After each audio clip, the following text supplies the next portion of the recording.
ত্রিপুরা সরকারের মাননীয় মন্ত্রী শ্রীমতী শান্তনা চাকমা মহোদয়া, 13 battalion KSR, platoon commander sub inspector Prabir Debbarma, তৃতীয় প্লাটুন মেন্সকুমেন্ট platoon, platoon commander miss Sonarani Das.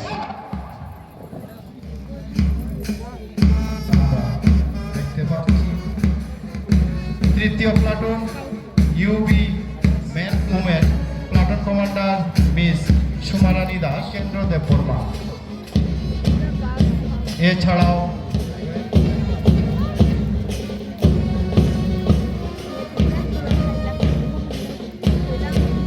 মুখ্য অতিথিকে তাদের অভিবাদন জ্ঞাপন করবেন district arm reserve platoon commander